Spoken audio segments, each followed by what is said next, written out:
Hey everybody, this is Rykard here again, and welcome to another Pokemon sets video. I've been feeling very NU-y lately, so today I'm going to bring you 3 different Farfetch'd sets, but you have to keep in mind that these are sets for Farfetch'd, so even though they could potentially have some competitive value to them, Farfetch'd is still a very difficult Pokemon to use, and a very difficult Pokemon to make useful movesets for. But without any further delay, let's just get right into it with its typing abilities and stats. So first off, Farfetch'd is a normal flying type Pokemon introduced in Generation 1 and has been famously known for, along with the likes of Delibird and Lovedisk, as a Pokemon that really needs an evolution but has never gotten one for whatever reason. But for its abilities, Farfetch'd's first ability is known as Keen Eye, which is an ability that prevents accuracy drops. Now while this might seem very cool, it's really not that viable in competitive play due to the fact that there are very few moves that lower accuracy outside of like Mudslap, but even then Farfetch'd is a flying type, so it is immune to that. But its next ability is Inner Focus, which is a good ability in my opinion because it makes it so that you can never flinch. And that's very cool, especially when you're going up against maybe something like a Dunsparce in NU, or any Pokemon that has access to Fake Out that wants to come in and just get some free damage on you. Well, they can't do that because you won't flinch, obviously, and that is a very useful thing to have against certain Pokemon like that. But lastly, Farfetch'd's Dream World ability is Defiant, which is probably its best ability, arguably, in the fact that every time your attack gets lowered by an opponent's, or any stat gets lowered by your opponent, your physical attack actually increases by 2 stages. So this is very useful against Pokemon that want to come in and intimidate you, because when they do that, they're really just giving you an attack boost instead, which is very cool and something that Farfetch'd would definitely benefit from due to the fact that it doesn't have the highest physical attacking stat ever. But for its stats, Farfetch'd gets 52 HP, 55 defense, and 62 special defense to work with for its defenses. These are pretty low numbers in all honesty, and even though that they are basically going to be utterly useless, for lack of a better term, Farfetch'd can still have some defensive capabilities in a way. Might sound weird right now, but I'll show you the last set that I have for it, which kind of makes use of this a little bit. But just keep in mind that Farfetch'd isn't really going to be taking a lot of hits, and unfortunately with the base 52 HP, using Brave Bird can be very annoying due to the fact that you will be dying pretty quickly from recoil from that move. But as for its attacking stats, it gets 65 physical attack and 58 special attack, which are also pretty low. But one thing that I'm just going to talk about right now, which I believe can completely ignore this low attack stat, is Farfetch'd's special item known as the Stick, which increases Farfetch'd's critical hit rate by 2 stages at all times. So what that means is that at any given point with this item, Farfetch'd has a 25% chance to hit with a critical hit, which is higher than any other Pokemon possible. And in all honesty, that might be something that sets Farfetch'd apart from all of their Pokemon, due to the fact that if you think about it, if it's critting a fourth of the time, that means its attack stat is doubled for a fourth of the time, and that's pretty good. So really, its physical attack isn't that bad when you think about how often you can land crits, and obviously Farfetch'd lands a ton of moves that also have increased critical hit chance, which will boost your critical hit up to 33.3%. So even though it's not the best thing to rely on, it definitely allows Farfetch'd to do a lot of damage if it can activate one of those critical hits. And that's probably the coolest thing that Farfetch'd has going for it. But lastly, Farfetch'd has a base 60 speed, which isn't that high, but Farfetch'd has ways of boosting this. You could also potentially run a Choice Scarf on it. I don't have one of those for you today. But Farfetch'd does have access to Agility and Tailwind, so that's very useful for boosting speed. But with that, let's get into the first set that I have for you, and I think I'm going to put these in order of how I feel that they could be most successfully used. So the first one, I believe, is just your standard attacking set for Farfetch'd. So for this first set, we're going to start by giving Farfetch'd an Adamant Nature to increase its physical attack but lower its special attack, and then we're going to be going with the ability Defiant. As to the EVs, we're going to put 40 into HP, 252 into attack to give us our max physical attack, and 216 EVs into speed. And the reason for the weird HP and speed investment is because with 216 EVs, after an agility boost, you're faster than everything in NU, or at least Electrode, which is I think the fastest thing in NU, unless Ninjask is still there. But you're faster than Electrode with 216 speed EVs. So I put the 40 in HP to give you some more room to work with Brave Bird. But for your item, we're obviously going to be going with the stick, just because it's the coolest thing ever, and gives Farfetch'd a very usable critical hit ratio.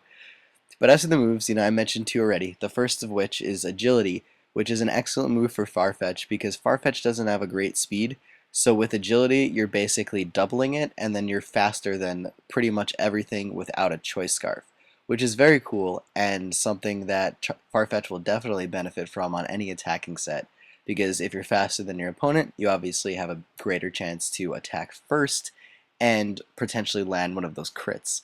But for the next move, as I mentioned before, we're going to be going with Brave Bird. And Brave Bird was given a Farfetch'd in 5th gen, which is amazing because it allows it to have a really awesome physical stab move on the flying side. Otherwise, it would have to rely on, I think, Aerial Ace, and you wouldn't use Flight Gem with Acrobatics if it can learn it because that would just give up the stick, and you want the stick. But with that, we're also going to be using Leaf Blade as our secondary attacking move.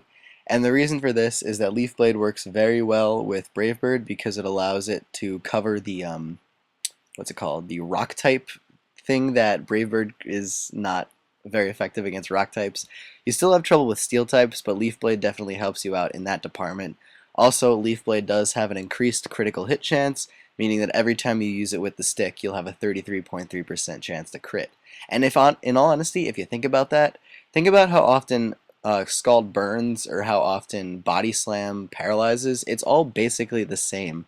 So honestly, relying on a crit for something like that wouldn't be the worst idea ever. But for our last move, we're either going to go with Night Slash or just regular Slash. Night Slash gives you some more super effective type coverage, whereas Slash gives you another stab option that also increases with your critical hit ratio thing. Both of them have higher crit rate, so it's really whichever one you want to use. Go for a stab option for more power from that, or just go for a more reliable type coverage option. But either way, both can work, and if you use a set like this, it's probably the most effective Farfetch'd set that you could potentially run. Up next, we have a little bit more of a creative Farfetch'd set that has some more utility to it other than just attacking. But again, we're going to start by giving it an adamant nature to increase its physical attack and lower its special attack. And then this time we're going to be going with the inner focus ability because we can't run the Dreamworld ability with a couple of these moves due to the fact that they are from the 3rd gen games, and obviously Dreamworld abilities are from 5th gen. But for the EVs, we're going to put 248 into HP to give us our highest HP possible with the odd number, 252 into physical attack, and then 8 for speed. As for the item, I actually would recommend going with leftovers for this set just because we are going to be using substitute, but if you still want to go with the stick just because the stick is awesome, go for it, but I think leftovers is probably the more reliable and useful option on this set. But for the moves, the first one that we're going to go with is Yawn, and Yawn is great because it either forces your opponent to switch out or they fall asleep. And on that turn that they either have to make that decision, you're free to set up a substitute, which is amazing because then Farfetch'd is safe for a turn, which is very cool. It's very hard to bring in Farfetch'd safely, so if your opponent doesn't want to fall asleep, then you get a free sub, which is awesome.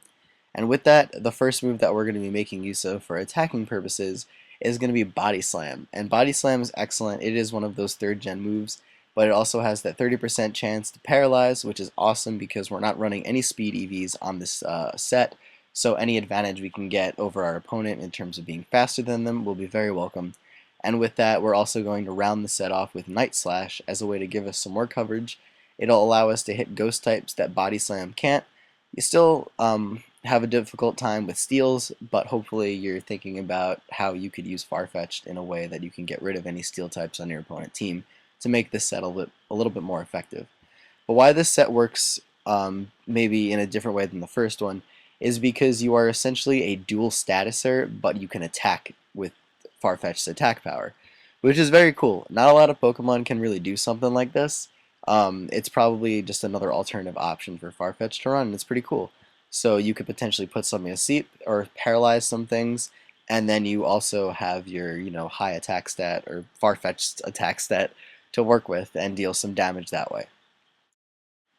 Lastly, we're going to start this set off by giving Farfetch'd a careful nature to increase its special defense but lower its special attack, and then we're going to be going back to the ability Defiant this time. As to the EVs, we're going to put 248 in HP to give us our highest HP with the odd number again, 8 for defense, and then 252 EVs in the special defense to max that stat out. And as for the item, we're going back to the stick. For the moves though, the first one that we're going to make use of is Curse, which is Farfetch'd's only way of boosting its defenses. And this is really cool because even though it won't have the craziest high special defense in the world with this investment, it can still take some hits from the special side, and then once you get up a few curses, you'll actually be able to take some attacks pretty well, which is awesome. But with Curse, we're going to go first with Slash, and the reason for this is because we're using the stick again, so we want that 33% chance crit ratio to happen, and it'll definitely allow the curses to be even more useful, because as we're boosting our attack, we're also boosting the damage we would do with a crit. But if you do want to go for Body Slam again, because this is a curse set, you would have to switch up your ability to Inner Focus. But up next we have Leaf Blade again for that coverage with Slash. Again, still have some trouble with steals, but that's just something you have to think about when you use a Farfetch'd. But Leaf Blade also has that extra crit chance, so both of your moves on this set will have a 33% crit chance with the stick. And then lastly, we're going to be using the move Roost as a way of recovering our health, which is essential on a set like this because first, we're not using leftovers, and secondly, Farfetch'd has very weak defenses. So once we get up a couple curses, we'll be able to probably Roost a little bit more successfully and be able to recover damage as we can continue to boost our stats and then do whatever we want to our opponent from there once we have those higher attack stats and a greater ability to take hits. But overall, I think this might be one of Farfetch'd's best boosting sets to use. I know it learns Swords Dance, but with Swords Dance, you're not really getting anything out of it other than higher attack, and that means Farfetch'd is still slow, so it's really not benefiting as much as a move where you're doubling your speed like in Agility, or a move where you're also increasing your defense like Curse. So overall, I like this set a lot. It's not that effective, but it's a cool set for Farfetch'd to run because how often do you see a Farfetch'd first of all and then a Curse set, which is very weird, but it works surprisingly. But that's it for this video, everyone. So I hope you enjoyed this Farfetch'd exhibition. These were a lot of fun to make because I love this Pokemon a lot. It's probably one of my favorite flying types, but it's so unfortunate that its stats are that low. Hopefully an evolution will come at some point. But until then, I will see you all next time, and thank you all for watching as always.